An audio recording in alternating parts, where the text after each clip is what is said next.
Hello everyone. Welcome to For Nurses Preparation YouTube channel. I am Neeraj Kumar Kathal. Today is 15 August 2023. Let's begin today's MCQ session for upcoming AIMS NORCET exam. Our first question is, at term pregnancy, the weight of placenta is. Term pregnancy होने पर placenta का कुल वजन कितना होता है? Options are 200 grams, 500 grams, 800 grams या फिर 1000 ग्राम्स।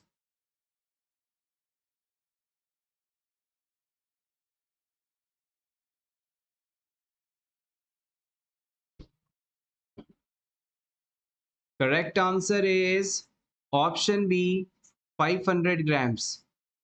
टर्म प्रेगनेंसी पर प्लेसेंटा का जो नॉर्मल वेट होता है वो अप्रोक्सीमेटली 500 ग्राम्स होता है। Next question is, when providing care to patients with thrombocytopenia, the nurse must avoid aspirin because अगर किसी क्लाइंट को थ्रोम्बोसाइटोपिनिया है तो उसे क्यों हम एस्पिरिन मेडिसिन नहीं देते हैं, ये आपको बताना है। Option A, interferes with the platelet aggregation, aspirin platelet aggregation से इंटरफेयर कर सकती है। ऑप्शन बी, प्रोड्यूसेस हीमोलाइसिस, ये हीमोलाइसिस कंडीशन प्रोड्यूस कर सकती है। ऑप्शन सी, डिस्ट्रॉयज थ्रोम्बोसाइट्स, ये थ्रोम्बोसाइट्स को डिस्ट्रॉय कर सकती है। ऑप्शन डी, रिड्यूसेस सर्कुलेशन, ये सर्कुलेशन को धीमा कर सकती है।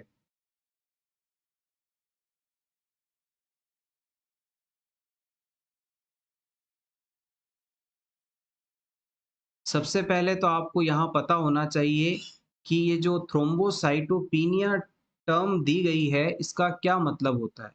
थ्रोम्बोसाइटोपिनिया शब्द का मतलब होता है डिक्रीज प्लेटलेट काउंट। अगर किसी क्लाइंट के शरीर में प्लेटलेट की संख्या कम हो जाए तो ये चीज़ जो है थ्रोम्बोसाइटोपिनिया के नाम से जानी जाती है। प्लेटलेट प्लेटलेट अब शरीर में अगर प्लेटलेट्स की संख्या कम हो जाएगी तो क्लाइंट के अंदर क्लॉट बनने की संभावना भी कम हो जाएगी, और अगर क्लॉट नहीं बनेगा तो क्लाइंट के अंदर ब्लीडिंग होने का रिस्क बढ़ जाएगा। तो सिंपल सी बात कहें तो हमारे शरीर में प्लेटलेट नाम की जो सेल्स होती हैं, जिन्हें थ्रोम्बोसाइट्स भी कहा जाता है, उनकी अगर कमी हो जाए तो शरीर में ब्लीडिंग होने का रिस्क बढ़ जाता है। और जब आप इस पेशेंट को एस्पिरिन देते हैं तो ये एस्पिरिन प्लेटलेट्स की एक्टिविटी को डिक्रीज कर देती है, इनके क्लॉट बनाने की क्षमता को घटा देती है। तो थ्रोम्बोसाइटोपिनिया का पेशेंट है, यानी उसमें पहले से ही प्लेटलेट्स की संख्या कम है और आपने और उसे एस्पिरिन दे दी तो इस पर्सन के अंदर क्लॉट बनने की संभावना बिल्कुल ही खत्म हो जाएगी, यानी इसके अंदर डेफिनेटली ब्लीडिंग होने का रिस्क बढ़ जाएगा। हो सकता है इंटरनल ब्लीडिंग शुरू भी हो जाए। तो हमें कुछ भी करके इस पेशेंट को एस्पिरिन नहीं देनी है due to the deficiency of platelet count. और एस्पिरिन जो है प्लेटलेट के क्लॉट बनाने की क्षमता यानी एग्रीगेशन की पावर को घटा देती है।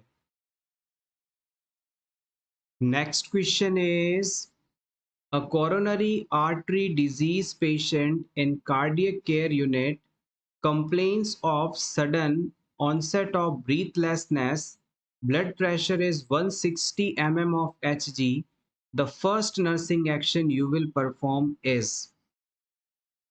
आप किसी कोरोनरी आर्टरी डिजीज वाले पेशेंट की केयर कर रहे हैं और अचानक इस पेशेंट को ब्रीथलेसनेस हो जाती है, यानी वो सांस नहीं ले पाता है और उसका ब्लड प्रेशर 160 पहुंच जाता है। तो इस सिचुएशन में सबसे पहला नर्सिंग एक्शन कौन सा लिया जाएगा, ये आपको बताना है। Options are administer intravenous morphine to reduce anxiety. हम इस पेशेंट को इंट्रावीनस मॉर्फिन देंगे ताकि उसकी एंजाइटी कम हो सके। Option B, prop up the patient in high Fowler's position. हम इस पेशेंट को हाई फॉबलर्स पोजीशन में शिफ्ट करेंगे। Option C, send a arterial blood gas sample. हम एबीजी सैंपल सेंड करेंगे। Option D, call the intensive care unit for availability of a ventilator. हम ICU में phone करके एक बेड अवेलेबल करवाने के लिए कहेंगे। यहाँ पर आपको प्रायोरिटी वाइज क्वेश्चन का आंसर सेलेक्ट करना है। सबसे पहले आप क्या करेंगे ये आपको बताना है।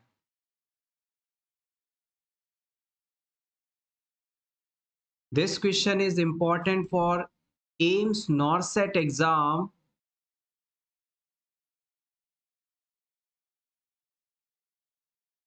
कोरोनरी आर्टरी डिजीज के बारे में आप जानते ही हैं।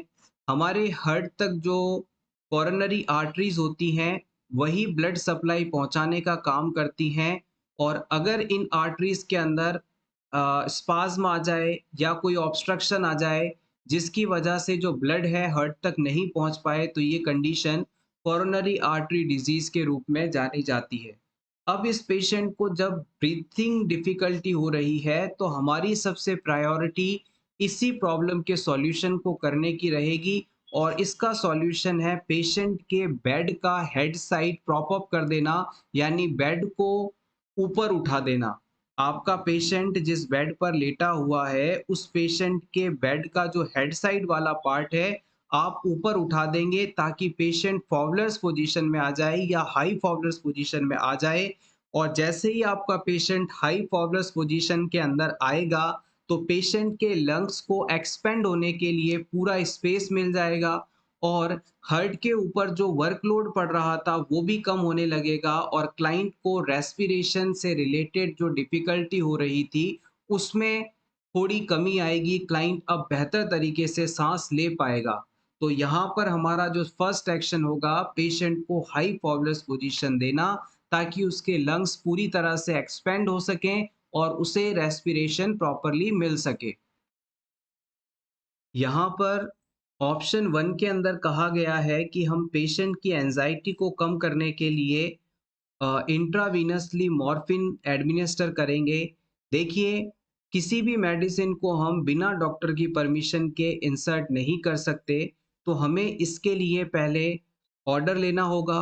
दूसरी बात, पेशेंट में अगर प्रॉप अप ऑफ बेड करने के बाद में ब्रीथलेसनेस में अगर रिलैक्स हो जाता है तो उसकी एंजाइटी भी काफ़ी हद तक कम हो जाएगी और होपफुली उसे इस मॉर्फिन की आवश्यकता भी नहीं पड़ेगी। तो ये ऑप्शन यहाँ पर गलत माना जाएगा। इसके अलावा ऑप्शन सी के अंदर एबीजी सैंपल को भेजना और आईसीयू के अंदर वेंटिलेटर को अवेलेबल कराना, ये पेशेंट की कंडीशन के ऊपर निर्भर करता है। लेकिन हमारा जो फर्स्ट नर्सिंग एक्शन हमसे पूछा गया था वो पेशेंट को हाई फॉबलर्स देना ही माना जाएगा। इसके बाद भी अगर क्लाइंट को रेस्पिरेशन से रिलेटेड आराम नहीं मिलता है तो फिर हम क्लाइंट को आईसीयू में शिफ्ट कर सकते हैं, वेंटिलेटर सपोर्ट दे सकते हैं और डॉक्टर के प्रिस्क्रिप्शन के बाद में एवीजी सैंपल रिपोर्ट आदि भी ली जा सकती है। But priority action is giving high Fowler's position to ease the breathing symptoms. Next question is the reason for using the parenteral route to administer medication includes. इन चारों में से उस रीजन को आप सेलेक्ट करें जो हमें ये बताता हो कि इस वजह से हम पेरेंट्रल रूट से ड्रग एडमिनिस्टर करते हैं या करना चाहिए हमें। Option A, parenteral medication last longer than oral medications. Parenteral route से जब मेडिसिन एडमिनिस्टर की जाती है तो इसका इफेक्ट ओरल रूट से एडमिनिस्टर की गई मेडिसिन की तुलना में ज़्यादा समय तक रहता है। Option B, it is a least expensive method. ये कम खर्च वाला मेथड है, कम पैसे वाला मेथड है। Option C, it is easier to measure and accurate dose. जब हम पेरेंट्रल रूट से ड्रग एडमिनिस्टर करते हैं तो इससे एक्यूरेट डोज मेजर की जा सकती है। Option D, the parenteral route allow more rapid absorption than oral route. जब हम पेरेंट्रल रूट से ड्रग को एडमिनिस्टर करते हैं तो ड्रग बहुत ज़्यादा तेजी से एब्जॉर्ब होती है ओरल रूट के मुकाबले।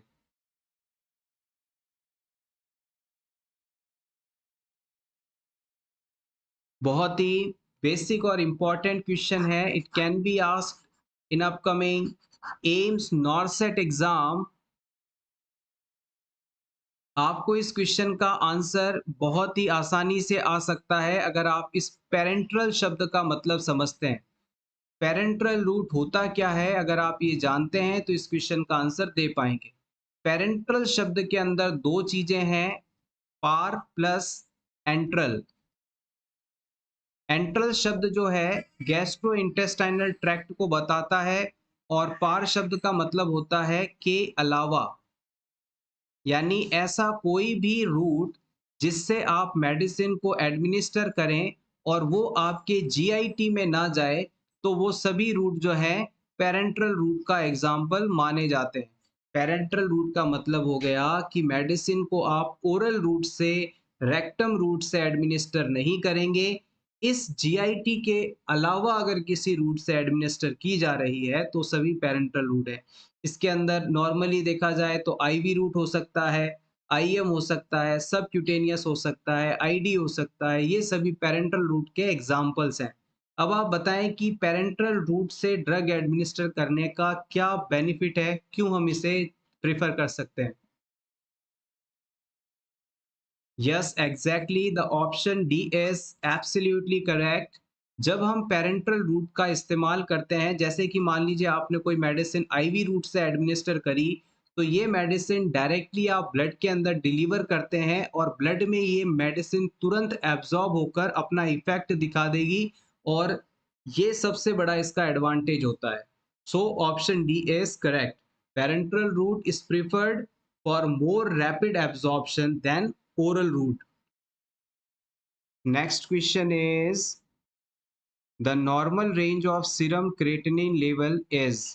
हमारे शरीर में क्रेटिनिन का नॉर्मल लेवल कितना होता है? 0.1 से 0.5, 0.5 से 1, 0.5 से 1.5 या फिर 1.5 से 2.0।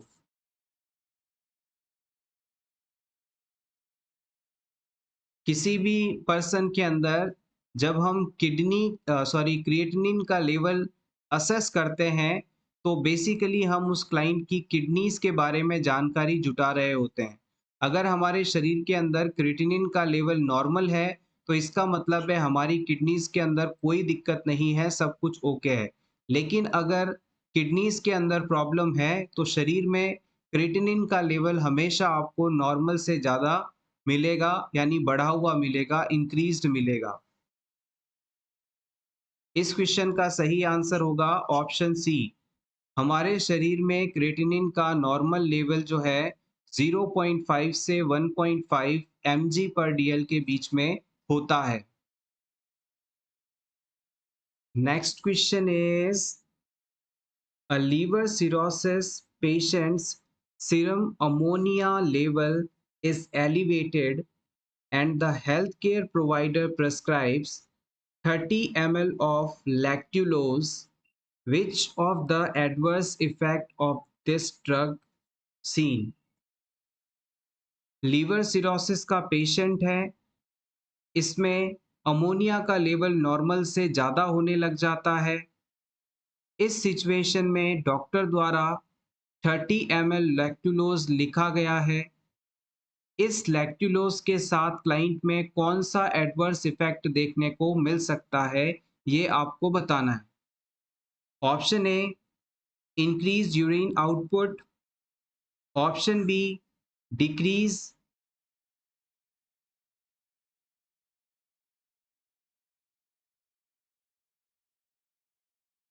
Body temperature I think, nausea and vomiting, increase bowel movements।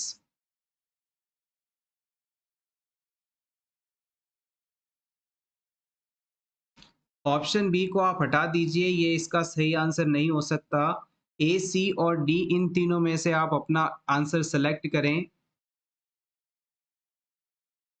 इस क्वेश्चन का आंसर जानने से पहले आइए बात कर लेते हैं कि लीवर सिरोसिस कंडीशन होती क्या है। लीवर सिरोसिस लीवर डिजीज की लेट स्टेज मानी जाती है, जिसमें लीवर टिश्यूज का स्कार फॉर्मेशन होने लग जाता है। यानी लीवर टिश्यूज के अंदर बहुत ज़्यादा मात्रा में टिश्यूज के अंदर स्कार फॉर्मेशन हो जाता है, तो ये कंडीशन लीवर सिरोसिस के नाम से जानी जाती है। लिवर सिरोसिस डिजीज का जो सबसे बड़ा कारण माना जाता है, वो क्रॉनिक अल्कोहलिज्म के रूप में देखा जाता है। यानी जो पर्सन लगातार लंबे समय से बहुत ज़्यादा अल्कोहल लेता है, तो उसके लीवर टिश्यूज में फाइब्रोसिस हो जाता है, यानी कि वहाँ पर स्कार बनने लगता है, वो टिश्यूज डेथ हो जाते हैं। ये चीज़ लिवर सिरोसिस है। इसके अलावा liver cirrhosis condition viral hepatitis, fatty liver disease के बाद भी देखने को मिल सकती है। लिवर सिरोसिस के सिम्पटम्स की बात करें तो क्लाइंट को फैटीग रहना, वीकनेस होना, जॉन्डिस होना, एसाइटिस होना, मेंटल कन्फ्यूजन्स होना, ये इम्पोर्टेंट यहाँ पर सिम्पटम्स देखने को मिलते हैं। इस डिज़ीज़ को डायग्नोज़ करने के लिए हम क्लाइंट में फिज़िकल एग्ज़ामिनेशन कर सकते हैं, ब्लड टेस्ट करवा सकते हैं, सीटी स्कैन, अल्ट्रासाउंड करवा सकते हैं, जिससे लीवर का साइज़ पता हमें चल सकता है, या फिर लीवर बायोप्सी के द्वारा भी हम इस चीज़ को कन्फर्म कर सकते हैं।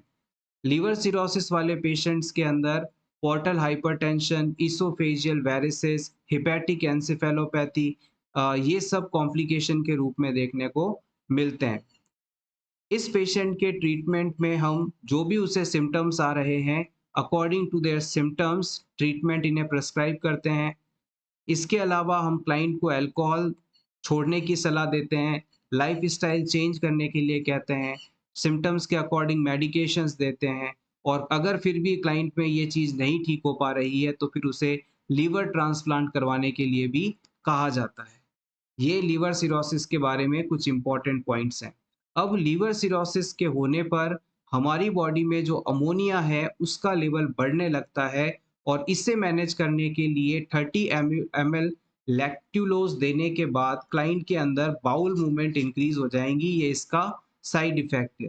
जब भी पेशेंट को लैक्टुलोज़ दिया जाता है, तो ये हमारे शरीर में जो एक्स्ट्रा अमाउंट में मौजूद अमोनिया है, उस अमोनिया को ट्रैप करके यानी पकड़ के सीधा स्टूल के द्वारा बॉडी से बाहर भेज देता है।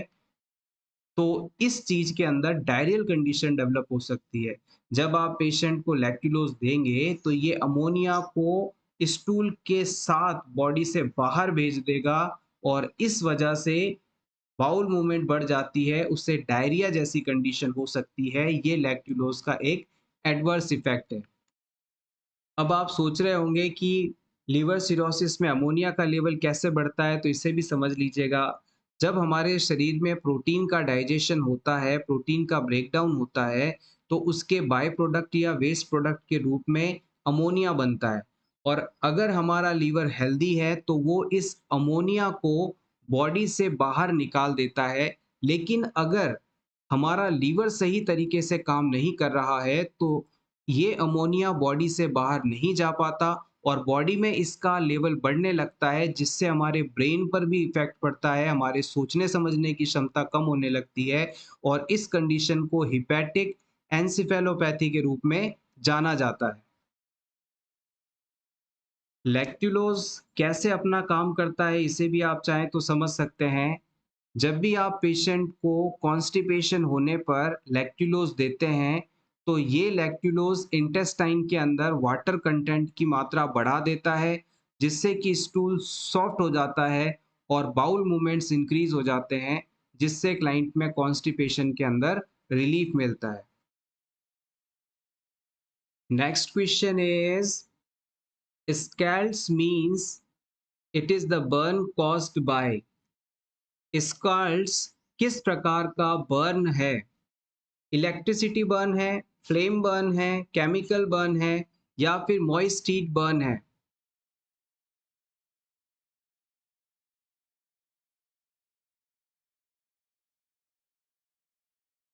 Correct answer is option D, moist heat. अगर कोई पर्सन मॉइस्ट हीट से जलता है, बर्न होता है, तो इस इंजरी को हम स्कैल्ड्स के नाम से जानते हैं। मॉइस्ट इंजरी का मतलब है गर्म पानी से जल जाना या किसी लिक्विड सब्सटेंस से जल जाना, स्कैल्ड्स कहलाता है।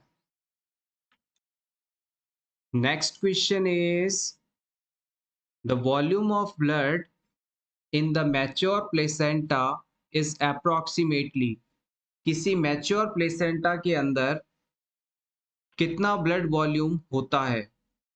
100 ml, 300 ml, 500 ml या फिर 700 ml? Option C is absolutely correct, 500 ml। Mature placenta के अंदर अप्रोक्सीमेटली 500 ml टोटल ब्लड होता है।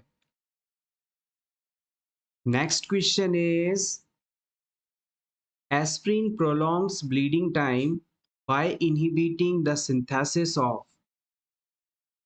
एस्प्रिन ड्रग ब्लीडिंग टाइम को बढ़ा देती है किसके निर्माण को रोककर? Option A, clotting factors in liver. Option B, prostacyclin in vascular endothelium. Option C, cyclic AMP in platelets. Option D, thromboxane A2 in platelets।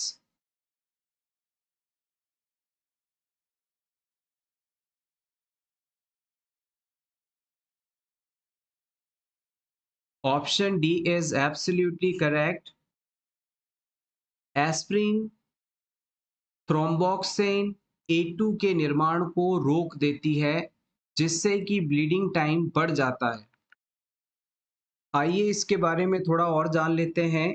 ये जो थ्रोम्बोक्सेन A2 नाम का जो सब्सटेंस है, ये प्लेटलेट्स की एग्रीगेशन पावर यानी कि क्लॉटिंग प्रोसेस जो होती है उसे करवाने में हेल्पफुल होता है।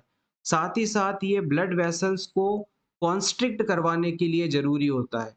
और अगर एस्प्रिन पेशेंट को दी जाती है तो ये थ्रोम्बोक्सेन A2 के सिंथेसिस को रोक देती है, जिसकी वजह से जो ब्लड वेसल्स हैं वो कॉन्स्ट्रिक्ट नहीं हो पाती और प्लेटलेट्स के अंदर एग्रीगेशन का प्रोसेस भी रुक जाता है और इसकी वजह से ब्लड क्लॉट्स नहीं बनते और क्लाइंट के अंदर ब्लीडिंग का रिस्क भी बढ़ जाता है। Next question is a client is admitted with suspected atelectasis. Which clinical manifestation does the nurse expect to identify when assessing this client? आपके पास एक अटेलेक्टेसिस कंडीशन का पेशेंट एडमिट हुआ है। अब इस पेशेंट में आपको कौन सी फाइंडिंग देखने को मिलेगी ये आपको बताना है। अटेलेक्टेसिस वाले पेशेंट में कौन सी फाइंडिंग देखने को मिलती है ये आपको बताना है। Option 1, slow deep respiration, normal oral temperature, dry unproductive cough, diminished breath sounds.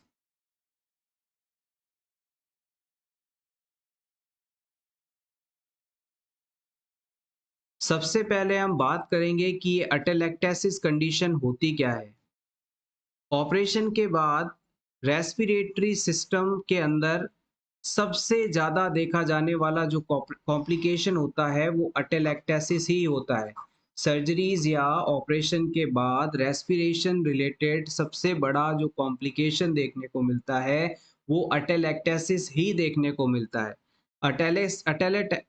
अटेलेक्टेसिस जो कंडीशन होती है उसमें हमारे लंग्स हैं। इन लंग्स के अंदर छोटी छोटी जो एयर सैक्स होते हैं, बॉल्स लाइक की स्ट्रक्चर्स होती हैं जिन्हें आप एल्वियोलाइज के नाम से जानते हैं। जब आप इंस्पायरेशन करते हैं तो एयर इन एल्वियोलाइज के अंदर पहुंचती है और ये फूल जाते हैं बैलून की तरह, गुब्बारे की तरह इनमें हवा भरती है और इन एल्वियोलाइज के चारों तरफ कैपिलरीज का नेटवर्क पाया जाता है जिनके द्वारा गैसियस एक्सचेंज होता है। इनके अंदर आई ऑक्सीजन ब्लड में मिलती है और ब्लड में मौजूद कार्बन डाइऑक्साइड वापस एल्वियोलाइज में चली जाती है। तो ऐसे गैसियस एक्सचेंज होता है, ये एल्वियोलाइज का काम है।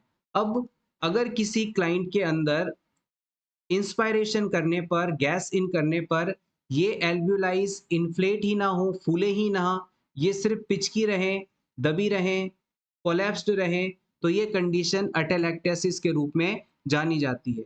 अगर किसी क्लाइंट की लंग्स की जो एयर बॉल्स हैं, एल्वियोलाइज हैं, उनके अंदर म्यूकस भर जाए या फिर वो पिचक जाएं यानी कि कोलैप्स हो जाएं और इन्फ्लेट नहीं हो पाएँ, फूल नहीं पाएँ, तो ये कंडीशन अटेलेक्टेसिस के रूप में जानी जाती है। ऑपरेशन के बाद ये चीज़ देखने को जनरली मिलती है। इसके अलावा अगर कोई पर्सन फिज़िकली एक्टिव नहीं है, बेड रिडन पेशेंट है, तो उसके अंदर भी ये कंडीशन डेवलप होने की संभावना रहती है। अक्सर अगर कोई शैलो ब्रीथिंग करता है, तो उसके अंदर भी ये चीज़ डेवलप हो सकती है। इसके ट्रीटमेंट के लिए हम क्लाइंट को लंग्स को री एक्सपेंशन करवाते हैं। इसके लिए उसे डीप ब्रीथिंग एक्सरसाइजेस करवाई जाती है, कफिंग कराई जाती है, उसे ज़्यादा से ज़्यादा मोबिलाइज करने को कहते हैं, चलने-फिरने को कहते हैं, तो धीरे-धीरे ये चीज़ ठीक हो जाती है। अब आप बताएँ कि इस कंडीशन के होने पर क्लाइंट में कौन-सी फाइंडिंग देखने को मिलेगी?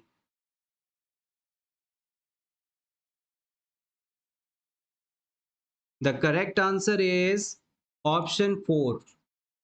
जब क्लाइंट में एल्वियोलाइज पिचक जाती हैं, कोलैप्स हो जाती हैं, तो जो ब्रीथिंग साउंड है वो बहुत ही ज़्यादा धीमे हो जाते हैं, डिक्रीज़ हो जाते हैं।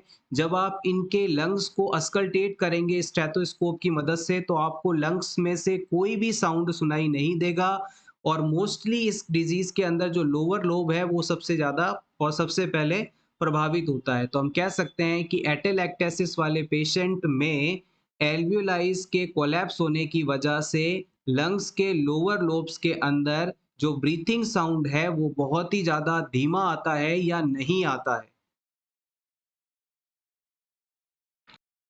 रिमेनिंग ऑप्शंस की बात करें तो क्लाइंट में स्लो और डीप रेस्पिरेशन नहीं देखने को मिलेगा क्योंकि प्रॉपर लंग्स काम नहीं करने की वजह से बॉडी के अंदर ऑक्सीजन कार्बन डाइऑक्साइड का बैलेंस गड़बड़ हो चुका है और शरीर इसे मैनेज करने के लिए रैपिड और शैलो ब्रीथिंग करेगा, रैपिड और शैलो रेस्पिरेशन करेगा, ना कि स्लो और डीप। तो ये ऑप्शन आपका गलत हो जाएगा।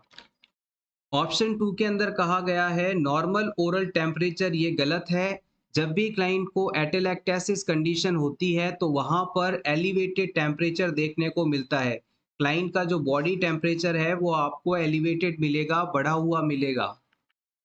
ऑप्शन 3 के अंदर ड्राई अनप्रोडक्टिव कफ कहा गया है जो कि गलत ऑप्शन है। अटेलेक्टेसिस कंडीशन के होने पर क्लाइंट में बहुत ज़्यादा कफ आएगा यानी कि लूज और प्रोडक्टिव कफ देखने को मिलेगा यानी बार-बार उसे कफिंग होगी। Next question is which of the following clinical findings indicate the patient is experiencing hypokalaemia. इनमें से कौन सा सिम्टम या फाइंडिंग के मिलने पर आप ये मानेंगे कि पेशेंट में पोटेशियम की कमी हो रही है, हाइपोकैलीमिया हो रहा है? Option A oedema, option B muscle spasm, option C Kussmaul breathing, option D abdominal distension.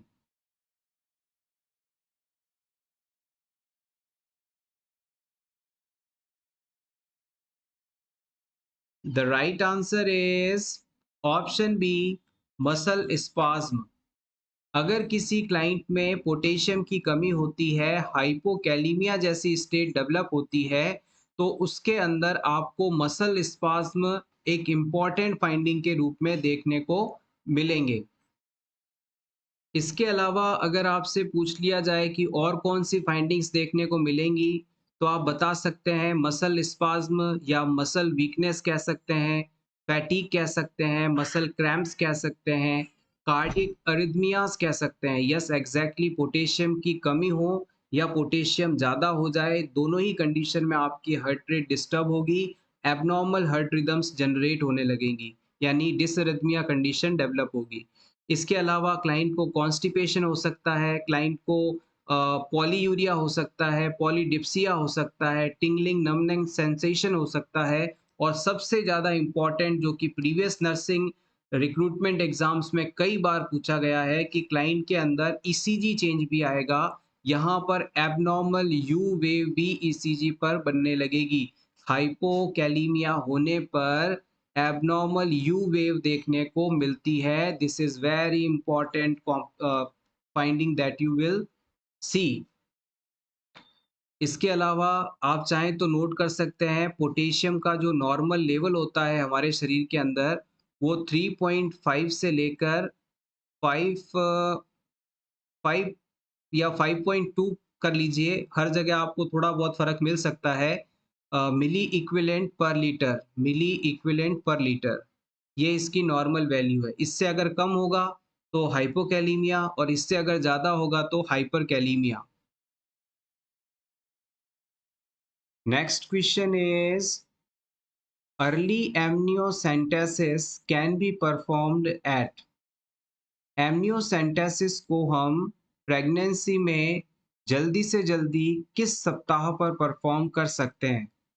8 से 10, 12 से 14, 16 से 18, 20 से 22।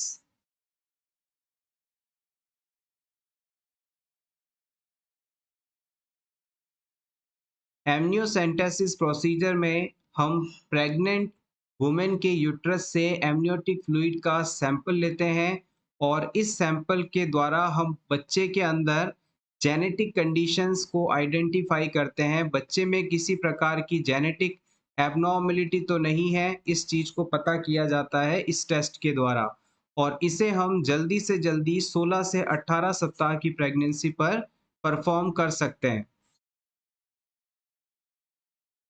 Next question is a patient is having ulcerative colitis.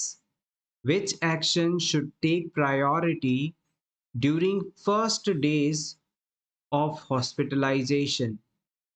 आपके पास अल्सरेटिव कोलाइटिस का पेशेंट एडमिट होता है। इस पेशेंट के हॉस्पिटलाइजेशन के शुरुआती दिनों में प्रायोरिटी किस चीज़ को मैनेज करने की होनी चाहिए, ये आपको बताना है।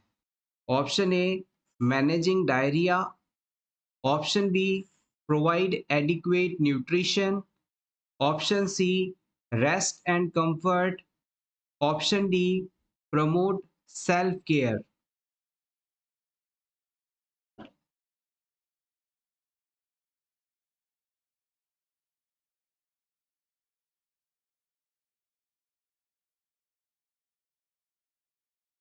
Correct answer of this question is option A managing diarrhoea. Ulcerative colitis जो डिजीज कंडीशन है इसमें पेशेंट की जो लार्ज इंटेस्टाइन होती है, कॉलोन होती है, उसके अंदर अल्सर्स हो जाते हैं, उसमें इन्फ्लेमेशन आ जाती है जिसकी वजह से इंटेस्टाइन के अंदर किसी भी फूड कंटेंट का एब्जॉर्प्शन नहीं हो पाता और क्लाइंट जो भी फूड कंटेंट ईट करता है वो एज इट इज डायरिया के रूप में बॉडी से बाहर निकल जाता है। तो अल्सरेटिव कोलाइटिस वाले पेशेंट के अंदर सबसे जो पहला चीज जरूरी है जिसे हमें मैनेज करना चाहिए वो होता है इस पेशेंट के डायरिया को। Managing diarrhoea is the primary thing that we will focus during the first few days of hospitalisation. अगर आप चाहें तो अल्सरेटिव कोलाइटिस के बारे में कुछ इंपॉर्टेंट पॉइंट्स को नोट कर सकते हैं, जैसे कि अल्सरेटिव कोलाइटिस एक क्रॉनिक इन्फ्लामेटरी बाउल डिजीज है।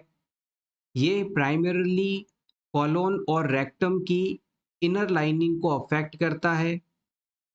अल्सरेटिव कोलाइटिस डिजीज होने पर abdominal pain, diarrhoea, bloody stool, weight loss ये इंपॉर्टेंटली देखने को मिलते हैं।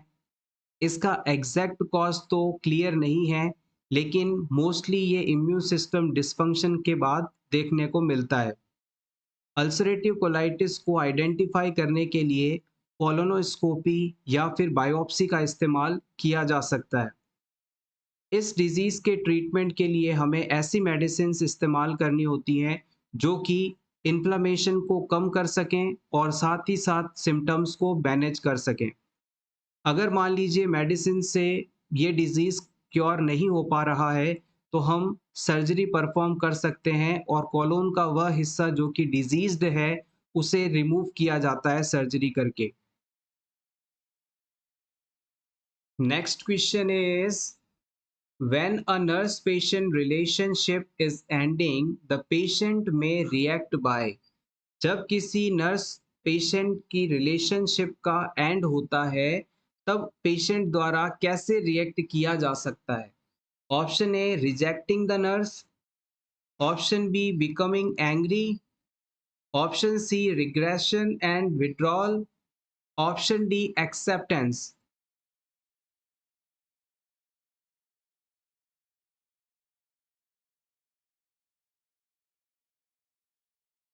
The correct answer is option B. Patient के ट्रीटमेंट के दौरान जो हेल्थ केयर पर्सोनल्स या नर्सेस के द्वारा पेशेंट के साथ थेराप्यूटिक रिलेशनशिप बनाई जाती है, जब पेशेंट ठीक हो जाता है तब इस नर्स पेशेंट रिलेशनशिप का एंडिंग होना होता है, टर्मिनेशन होना होता है। इस टर्मिनेशन फेज के दौरान पेशेंट एंग्री हो सकता है या फिर पेशेंट इस रिलेशनशिप से डिस्टेंस बनाने लगता है या फिर पेशेंट में वापस सिम्टम्स आने लगते हैं डिजीज के, या फिर पर्सन डिपेंडेंसी शो करता है। नर्स पेशेंट रिलेशनशिप की एंडिंग के अंदर ये चारों चीजें देखने को मिल सकती हैं। क्या क्या, एक बार फिर से रिवाइज करते हैं। पेशेंट एंग्री हो सकता है, पेशेंट यानी गुस्सा हो सकता है, पेशेंट इस रिलेशनशिप से दूरी बनाने लगता है यानी डिस्टेंसिंग फ्रॉम रिलेशनशिप। इसके अलावा पेशेंट में सिम्टम्स रिटर्न हो सकते हैं और हो सकता है पेशेंट नर्स पर डिपेंड हो जाए, उस पर आश्रित हो जाए। Next question is when teaching an adolescent with seizure disorder who is receiving valproic acid, which of the following would the nurse instruct the client to report to the healthcare provider? एक adolescent है जिसे scissor disorders हैं, यानी कि उसे convulsions आते हैं, fits आते हैं, और इस कंडीशन के ट्रीटमेंट के लिए डॉक्टर द्वारा उसे वाल्प्रोइक एसिड नाम की मेडिसिन दी जा रही है। अब ये पेशेंट जब वाल्प्रोइक एसिड नाम की मेडिसिन ले रहा हो, तो इसमें कौन-सी कंडीशन अगर डेवलप हो जाए, तो वो तुरंत डॉक्टर को इसके बारे में इन्फॉर्म करेगा। ऐसा आप एज़ अ नर्स उसे इंस्ट्रक्शन देंगे। Options are sore throat, jaundice, loss of appetite, 3 episodes of diarrhoea.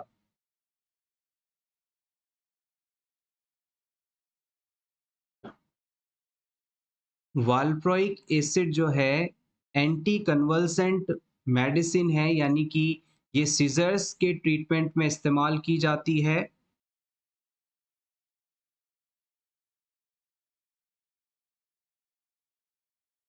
इस क्वेश्चन का सही जवाब होगा ऑप्शन बी, जॉन्डिस।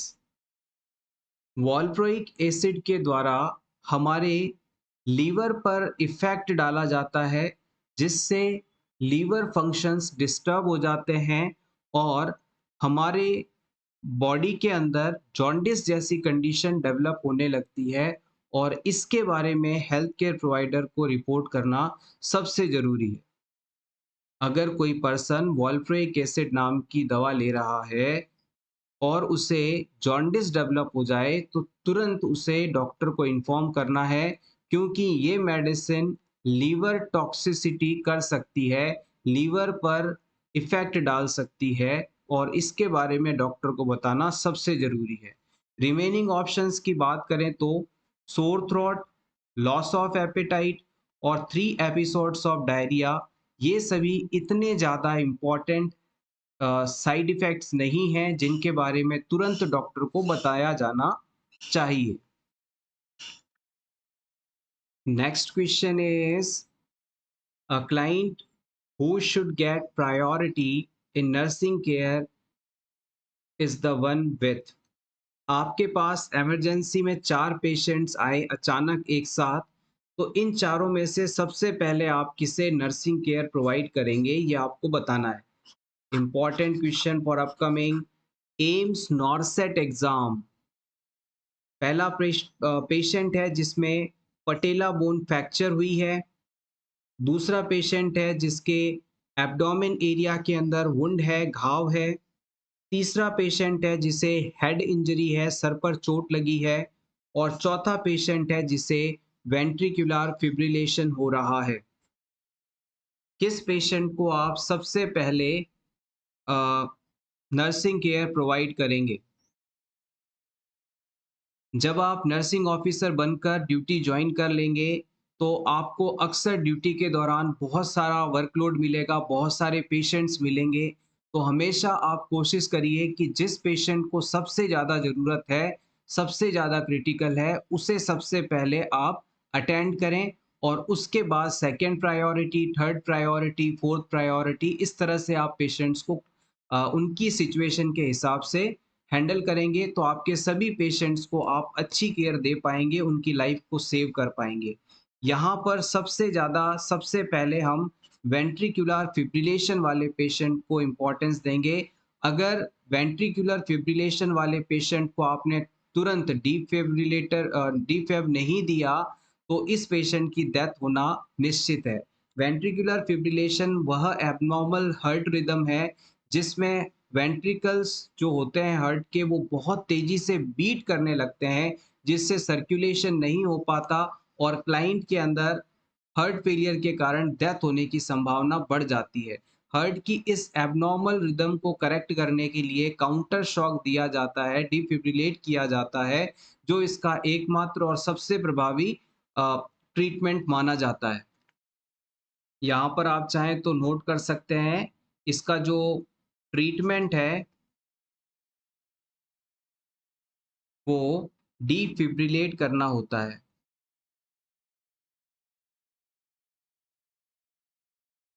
और जब तक आप डिफिब्रिलेशन की तैयारी कर रहे हैं, आप पेशेंट की लाइफ को सेव करने के लिए सीपीआर दे सकते हैं। Next question is anxiety is caused by. इनमें से एंजाइटी होने का क्या कारण है? Option A hostility, turn to self. Option B masked depression. Option C an objective threat. Option D a subjective perceived threat।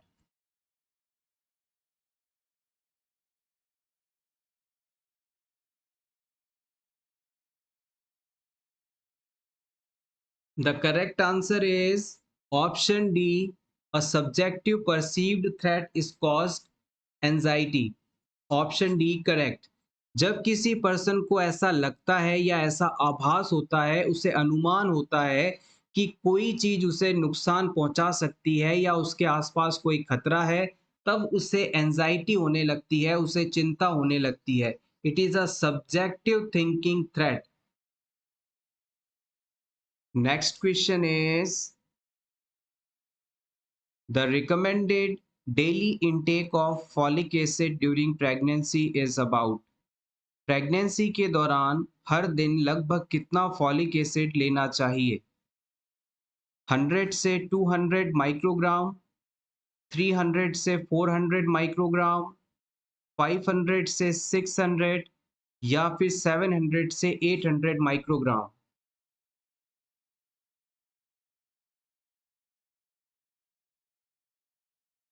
जब भी कोई कपल प्रेगनेंसी प्लान कर रहा हो, तो उसे कंसीव करने से कम 1 महीने पहले ही फॉलिक एसिड टैबलेट्स लेना शुरू कर देना चाहिए।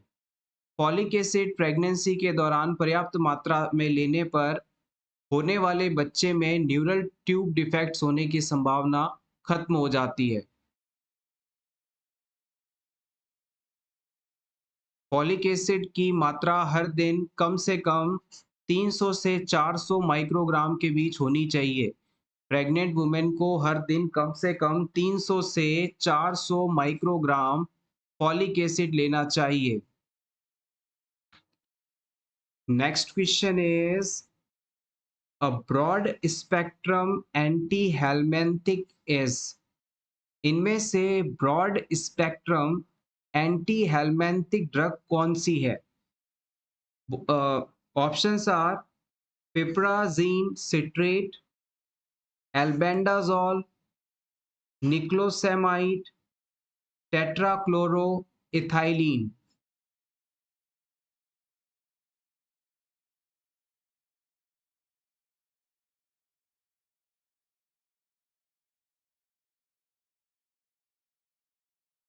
ब्रॉड स्पेक्ट्रम का सिंपल मतलब होता है जो बहुत सारी तरह के जो वर्म्स होते हैं, हेलमिंथिक्स होते हैं, उनके खिलाफ इस्तेमाल की जाए।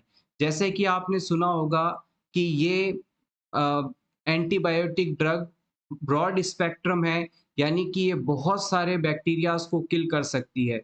और इसका ऑपोजिट होता है नैरो स्पेक्ट्रम, यानी कि ये कुछ ही स्पीसीज के लिए हेल्पफुल होती है। तो यहाँ पर ब्रॉड स्पेक्ट्रम टर्म का सिंपल मतलब है जो बहुत सारे वर्म्स को, हेलमेंथिक्स को किल कर सके। इस क्वेश्चन का सही जवाब होगा ऑप्शन बी, एल्बेंडाजोल। एल्बेंडाजोल एक broad spectrum anti helminthic drug है जो कि बहुत सारे पैरासाइटिक वर्म्स इन्फेक्शंस में इस्तेमाल की जा सकती है। इसके द्वारा हम जो राउंड वर्म्स होते हैं जिन्हें आप निमेटोड्स कहते हैं, या फिर जो टेप वर्म्स होते हैं जिसे सिस्टोड्स के नाम से जाना जाता है, उन सभी के अगेंस्ट इसे इस्तेमाल किया जाता है। Next question is the defibrillation means. Defibrillation का क्या मतलब होता है? Option A, counter shock to treat fibrillation. Option B, rapid irregular electrical activity in the atria, ventricular queer pulseless.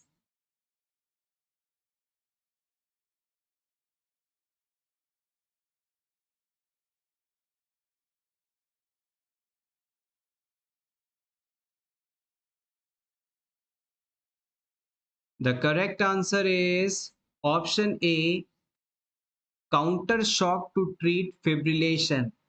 अगर किसी क्लाइंट में कार्डियक अरेस्ट हुआ है या फिर वेंट्रिकुलर फिब्रिलेशन जैसी कोई कंडीशन है जिसमें हार्ट बहुत ही तेजी से बीट कर रहा है, जिससे हार्ट का पंपिंग एक्शन नहीं हो पा रहा, तो ये कंडीशन फिब्रिलेशन है। और इसे हम अचानक से शॉक देकर, इलेक्ट्रिक शॉक देकर ठीक करते हैं। ये चीज डिफिब्रिलेशन है। आपने हॉस्पिटल्स के अंदर डिफिब्रिलेशन मशीन का उपयोग किया होगा, क्लाइंट के चेस्ट के ऊपर रखकर इलेक्ट्रिक करंट को या इलेक्ट्रिक शॉक को दिया होगा, जिससे क्लाइंट की जो हार्ट की एबनॉर्मल रिदम है वो नॉर्मल रिदम में कन्वर्ट हो जाती है। हार्ट जो बहुत तेजी से धड़क रहा था वो इस झटके के बाद, इलेक्ट्रिक शॉक के बाद नॉर्मल रिदम में आ जाता है। यही चीज काउंटर शॉक है जो कि एबनॉर्मल रिदम या फिब्रिलेशन को करेक्ट करने में इस्तेमाल की जाती है। मोस्टली वेंट्रिकुलर फिब्रिलेशन को ट्रीट करने के लिए इसका इस्तेमाल किया जाता है। हम जनरली पेशेंट को 3 अलग-अलग जूल के शॉक देते हैं। सबसे पहला जो शॉक होता है वो 200 जूल का होता है, फिर 300 का होता है और फिर 360 का होता है। और हर शॉक के बाद लगातार क्लाइंट के अंदर सीपीआर किया जाता है। Next question is a group of people organised for particular purpose is known as. लोगों का एक समूह यानी ग्रुप ऑफ पीपल किसी एक उद्देश्य के लिए, पर्पस के लिए एक जगह इकट्ठे होते हैं, ऑर्गेनाइज्ड होते हैं, तो ये क्या कहलाता है? Community, institution, society, association. Group of people organised for a particular purpose is known as.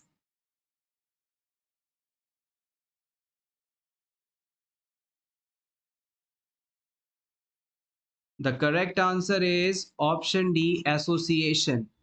जब लोगों का एक समूह किसी विशेष उद्देश्य, इंटरेस्ट या गोल को पूरा करने के लिए एक साथ आते हैं, एक साथ एक एम को टारगेट करके काम करते हैं, तो ये चीज एसोसिएशन के रूप में जाना जाता है, एसोसिएशन के नाम से जाना जाता है। कम्युनिटी शब्द का अगर अपन बात करें तो कम्युनिटी लोगों का वह समूह है जो किसी पर्टिकुलर जियोग्राफिकल एरिया में रहता है और कॉमन इंटरेस्ट, कल्चर और सोशल टाइज रखता है। यानी कि एक निश्चित एरिया के अंदर, लोकेलिटी में रहने वाले लोगों का समूह जो कि अपने कॉमन इंटरेस्ट, कल्चर और सोशल टाइज को शेयर करते हैं, कम्युनिटी कहलाता है। ऑप्शन बी के अंदर इंस्टीट्यूशन शब्द दिया गया है। इंस्टीट्यूशन को आप सिंपली इस तरह से समझ सकते हैं, जैसे कि आपका हॉस्पिटल एक इंस्टीट्यूट है, एक स्कूल जो होता है वो भी एक इंस्टीट्यूट होता है, या फिर गवर्नमेंट का कोई ऑफिस है तो वो एक तरह से इंस्टीट्यूट है। यानी कि ऐसा कोई इस्टेब्लिश्ड ऑर्गेनाइजेशन जहां पर लोगों का एक स्पेसिफिक स्ट्रक्चर हो और वो सभी मिलकर किसी विशेष पर्पस के लिए काम करते हो, इंस्टीट्यूशन के रूप में जाना जाता है। ऑप्शन सी के अंदर सोसाइटी वर्ड बताया गया है। सोसाइटी एक बहुत ही बड़ा सोशल ग्रुप है या एक बहुत बड़ी कम्युनिटी होती है जिसमें बहुत सारे लोग अपने नॉर्म्स, वैल्यू और अलग-अलग कल्चरल प्रैक्टिस के होते हैं। ये सोसाइटी के रूप में जाना जाता है। Next question is metformin is commonly used to treat. इनमें से मेटफॉर्मिन ड्रग का इस्तेमाल किसके ट्रीटमेंट में किया जाता है? Option A type 1 diabetes, option B type 2 diabetes, option C gestational diabetes, option D pre diabetes.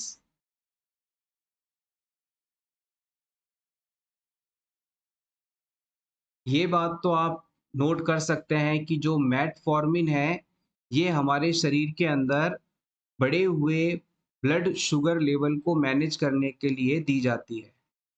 High blood sugar level को मैनेज करने के लिए, या यूं कहें डिक्रीज करने के लिए, ये मेडिसिन दी जाती है। अब high sugar level diabetes condition के अंदर देखने को मिलता है, तो एग्जैक्ट इस क्वेश्चन का आंसर होगा option B, type 2 diabetes. Metformin medicine का इस्तेमाल टाइप 2 डायबिटीज के पेशेंट के ट्रीटमेंट में किया जाता है। इस मेडिसिन के द्वारा पेशेंट के शरीर में जाकर इंसुलिन के लिए सेंसिटिविटी को बढ़ाया जाता है। साथ ही साथ लीवर द्वारा जो ग्लूकोज का प्रोडक्शन किया जा रहा है, उसकी मात्रा को कम करवा के बॉडी में ब्लड ग्लूकोज लेवल को मैनेज किया जाता है, मेंटेन किया जाता है। Next question is a client is diagnosed with cancer of the pancreas and is apprehensive and restless. Which nursing action should be included in the plan of care?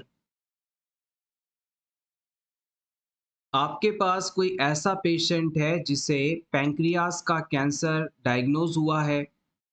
ये patient बहुत ही ज़्यादा restless है, यानी बेचैन है, और इसे एप्रीहेंशन हो रहा है, ये एप्रीहेंसिव फील कर रहा है, यानी कि इसे ऐसा महसूस हो रहा है कि अब मेरे साथ कुछ बहुत ही बुरा होने वाला है।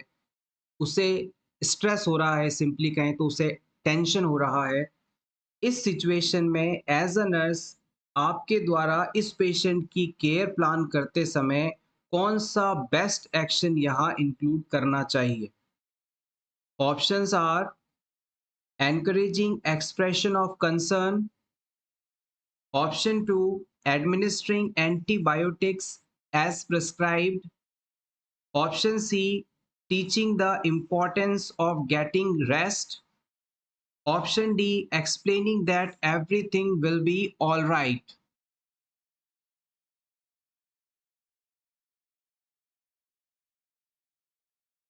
पैंक्रियास से कैंसर, पैंक्रियास का कैंसर वाला पेशेंट बहुत ही ज़्यादा टेंशन में है, उसे लगता है कि अब उसके साथ कुछ बुरा होने वाला है, वो बेचैन है।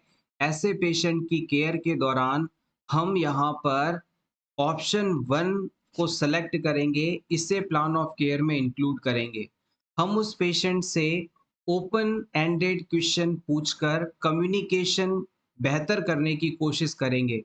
हम उसे ओपन एंडेड क्वेश्चन पूछेंगे, हम उसे कहेंगे कि आपको क्या चिंता है, आपको किस बात की फ़िक्र हो रही है, मुझे उस बारे में बताइए। हम उसे एनकरेज करेंगे कि उसे जो भी टेंशन है, उसके बारे में हमसे बात करे, ताकि हम उसकी टेंशन का सॉल्यूशन कर सकें। तो यहाँ पर ओपन कम्युनिकेशन जो है, उस क्लाइंट की एंग्ज़ायटी को डिक्रीज़ करने में हेल्प करेगा।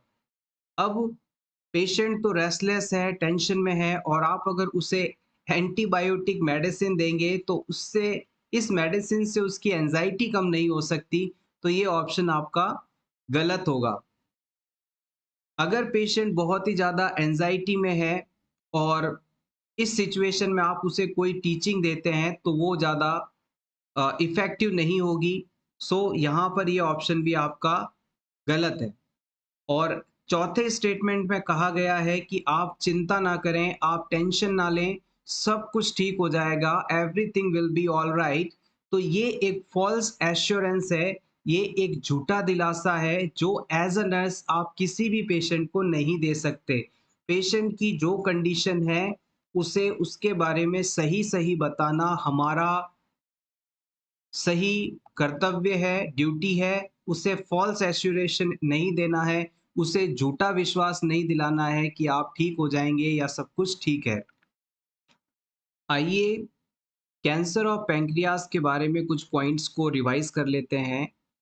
पैंक्रियाज़ के अंदर कैंसर का होना हमेशा एडवांस स्टेज ऑफ कैंसर में डायग्नोस होता है, यानी कि ये शुरुआत में आइडेंटिफाई नहीं होता।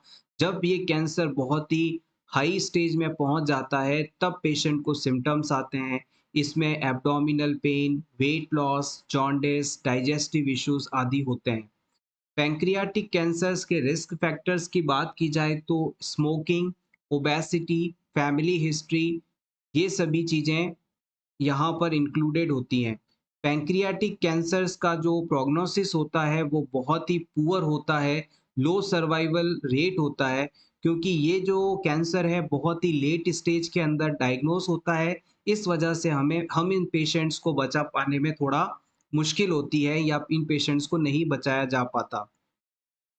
पैंक्रियाटिक कैंसर्स के ट्रीटमेंट की बात करें तो इसमें सर्जरी, कीमोथेरेपी, रेडिएशन थेरेपी, ये सभी चीज़ें इस्तेमाल की जा सकती हैं। मोस्टली जो पैंक्रियाटिक कैंसर में पैंक्रियास का हेड वाला पार्ट अफेक्ट होता है और इसके ट्रीटमेंट के लिए एक विपल्स प्रोसीजर नाम की सर्जरी की जाती है, जिसमें हम पैंक्रियास के हेड वाले पार्ट को सर्जरी द्वारा रिमूव कर दिया जाता है। कई बार ड्यूडेनम का भी कुछ हिस्सा इसमें अगर इफेक्टेड है तो उसे निकाल दिया जाता है। आप चाहें तो नोट कर लीजिएगा, विपल्स प्रोसीजर यहाँ काम में लिया जाता है। इसके अलावा हम CA19-9 नाम का ब्लड टेस्ट करवा सकते हैं। ये एक ट्यूमर मार्कर टेस्ट है जो कि पैंक्रियाटिक कैंसर को आइडेंटिफाई करने में इस्तेमाल किया जाता है। यहाँ पर नोट करिएगा, CA19-9, this is the tumour marker. Next question is celiac disease is also called gluten sensitive entropy, affects which part of GI tract? Coeliac disease को आप ग्लूटीन सेंसिटिव एंट्रोपी के नाम से भी जानते हैं। इसमें जीआई ट्रैक्ट का कौन सा पार्ट अफेक्ट होता है ये आपको बताना है। ड्यूडेनम, स्मॉल इंटेस्टाइन, स्टमक या फिर लार्ज इंटेस्टाइन।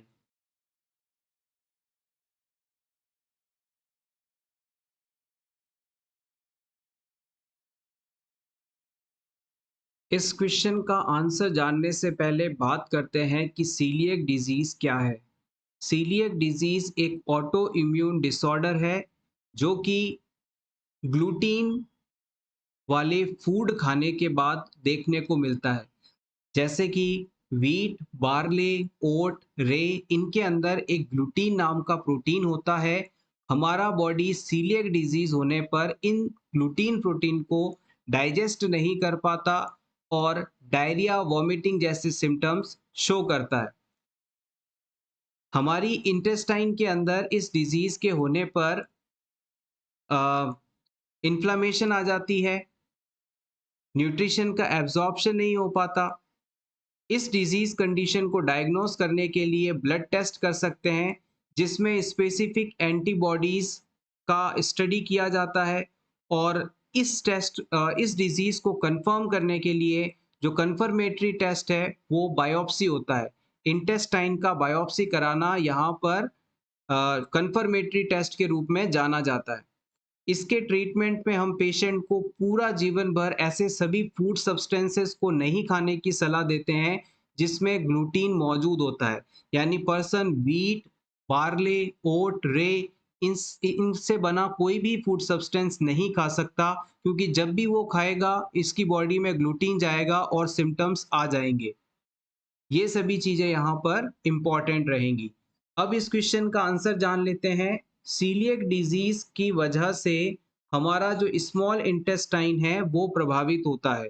सीलिएक डिजीज में स्मॉल इंटेस्टाइन प्रभावित होती है, यहाँ पर इन्फ्लामेशन आ जाती है, न्यूट्रिएंट्स का एब्जॉर्प्शन नहीं हो पाता, जिससे क्लाइंट में डायरियल सिचुएशन डेवलप हो जाती है। Next question is quickening is typically felt by the mother during pregnancy के दौरान मदर द्वारा जो फीटस की मूवमेंट को फील किया जाता है उसे हम क्विकनिंग कहते हैं। फीटल मूवमेंट को प्रेग्नेंट वुमेन द्वारा महसूस करना, फील करना क्विकनिंग कहलाता है और ये उसे प्रेगनेंसी के किस ट्राइमेस्टर में फील होती है ये आपको बताना है। फर्स्ट ट्राइमेस्टर में, सेकंड ट्राइमेस्टर में, थर्ड ट्राइमेस्टर में या पोस्टपार्टम पीरियड में।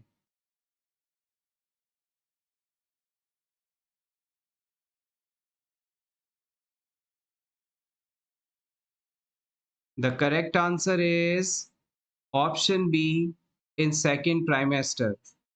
प्रेगनेंसी में 13 वीक्स से लेकर 28 वीक्स का जो समय होता है इसे हम सेकंड ट्राइमेस्टर के नाम से जानते हैं और अराउंड 18 से लेकर 20 वीक्स के बीच में वुमेन को फर्स्ट फीटल मूवमेंट फील होती है, क्विकनिंग फील होती है।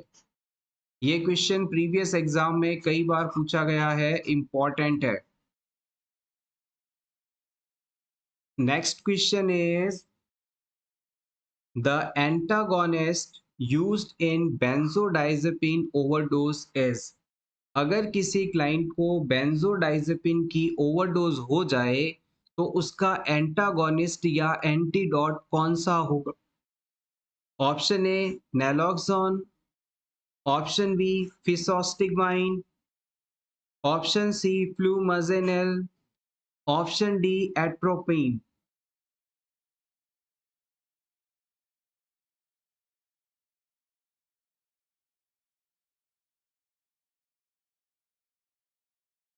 The correct answer is option C flumazenil. Benzodiazepine का एंटागोनिस्ट है फ्लूमाजेनिल। अगर कोई पर्सन बेंजोडाइजेपिन की ओवरडोज ले लेता है तो उससे इस डोज से उसे बहुत ज़्यादा सिडेशन हो सकता है, हिप्नोटिक इफेक्ट्स आ सकते हैं। तो इन इफेक्ट्स को तुरंत से रिवर्स करने के लिए हम फ्लूमेजेनिल का इस्तेमाल कर सकते हैं। Next question is defibrillator is used in situation of. Defibrillator का इस्तेमाल इनमें से किस कंडीशन को ट्रीट करने के लिए किया जाता है? Cardiac arrest, respiratory arrest, shock या फिर पेरिटोनाइटिस।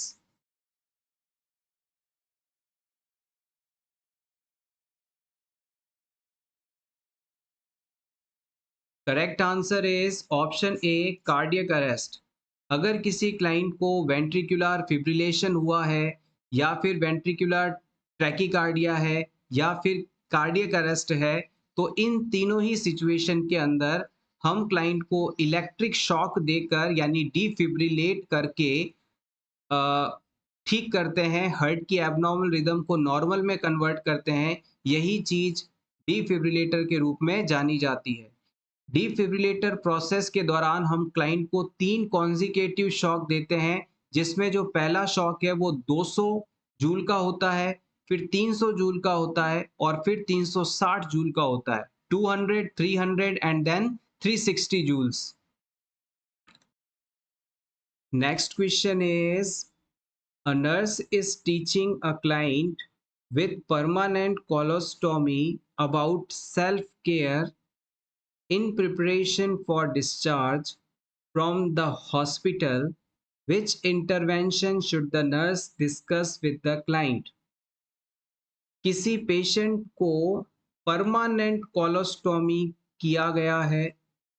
अब इस पेशेंट को इस प्रोसीजर के बाद डिस्चार्ज कर रहे हैं आप, और पेशेंट को हॉस्पिटल से डिस्चार्ज करते वक्त सेल्फ केयर के बारे में कौन सा इंटरवेंशन बताना चाहेंगे?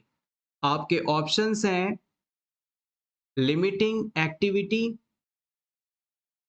Wearing special clothing, dilating the stoma periodically, maintaining a low residue diet.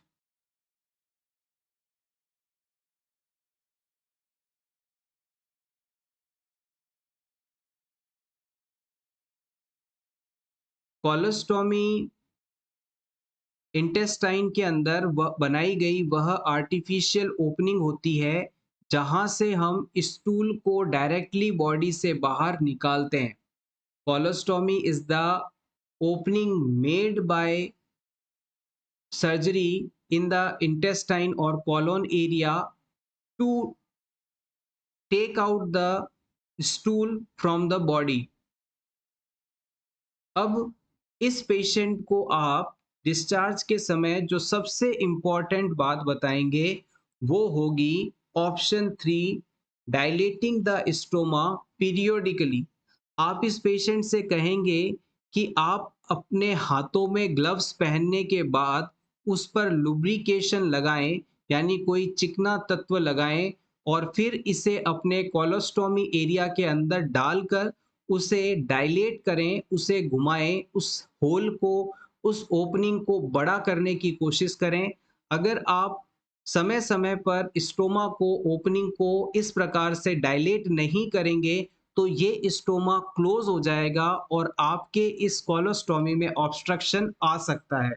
तो कोलोस्टोमी वाले पेशेंट को हम ये सिखाते हैं कि कुछ कुछ दिनों के बाद या कुछ कुछ समय के बाद में आप अपनी फिंगर्स के ऊपर ग्लव्स पहनकर, हाथों में ग्लव्स पहनकर फिंगर के ऊपर लुब्रिकेशन लगाकर फिर फिंगर को इंसर्ट करके उस कोलोस्टोमी एरिया में उससे डायलेट करें, उस होल को बड़ा करें ताकि वह वहां पर ओपनिंग बनी रहे और स्टूल पास होता रहे, वहां किसी भी प्रकार का ऑब्स्ट्रक्शन ना क्रिएट हो। ये चीज सबसे ज्यादा जरूरी है। रिमेनिंग ऑप्शंस की बात करें तो लिमिटिंग एक्टिविटी। जब हम क्लाइंट के अंदर कोलोस्टोमी करते हैं तब शुरुआती कुछ समय में हम लिमिटिंग एक्टिविटी का इंस्ट्रक्शन क्लाइंट को देते हैं, लेकिन एक बार हीलिंग हो जाने के बाद में क्लाइंट एक्टिविटी कर सकता है, कोई रोक टोक इसमें नहीं होती। ऑप्शन 2 के अंदर कहा गया है कि कोलोस्टोमी के बाद उसे विशेष तरह के कपड़े पहनने पड़ेंगे।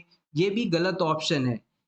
क्लाइंट को बहुत ज़्यादा टाइट ना हो ऐसे कपड़े पहनने चाहिए। क्लाइंट को लूज कपड़े पहनने हैं, वो अपनी चॉइस के हिसाब से कोई भी क्लोथ पहन सकता है, बस टाइट नहीं होने चाहिए। ऑप्शन 4 के अंदर कहा गया है कि उसे लो रेजिड्यू डाइट इनटेक करनी चाहिए, जो कि एक गलत ऑप्शन है। कोलोस्टोमी वाले पेशेंट जो भी नॉर्मली खाना खाते हैं उसी को खा सकते हैं, नॉर्मल डाइट रख सकते हैं। बस उन्हें एक ही चीज का ध्यान रखना है ऐसे फूड्स को अवॉइड करना चाहिए जो कि गैस फॉर्म करते हैं। ऐसा फूड जो कि गैस फॉर्म करते हैं, उसे क्लाइंट को नहीं खाना चाहिए। इनमें अगर आप कुछ एग्ज़ाम्पल नोट करना चाहें तो आप लिख सकते हैं जितनी भी क्रूसीफेरस वेजिटेबल्स होती हैं जैसे ब्रोकली, कॉलीफ्लावर, कैबेज, इन्हें अवॉइड कर सकते हैं। लेग्यूम्स में बीन्स, नट्सेल, पीज़ इन्हें अवॉइड कर सकते हैं। जितनी भी कार्बोनेटेड ड्रिंक्स आती हैं जैसे सोडा आदि इन्हें अवॉइड कर सकते हैं।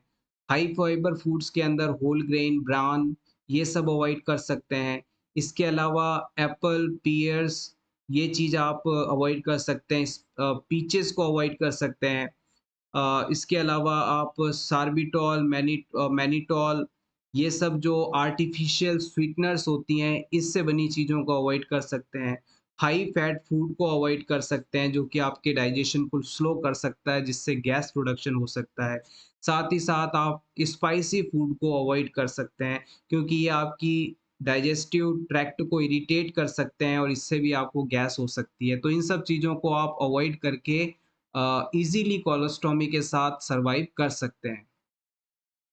सो एवरीवन, ये था हमारा आज का वीडियो जिसमें हमने एम्स नॉरसेट एग्ज़ाम के लिए कुछ इम्पोर्टेंट एमसीक्यूज़ को डिस्कस किया। होपफुली आपको आज की ये क्लास अच्छी लगी होगी, कंटेंट अच्छा लगा होगा। क्लास अगर अच्छी लगी हो तो प्लीज़ इसे लाइक कर दीजिएगा और इसी तरह के रेगुलर वीडियोज़ देखने के लिए for nurses preparation YouTube channel को ज़रूर सब्सक्राइब करें। Thank you so much once again. Best of luck.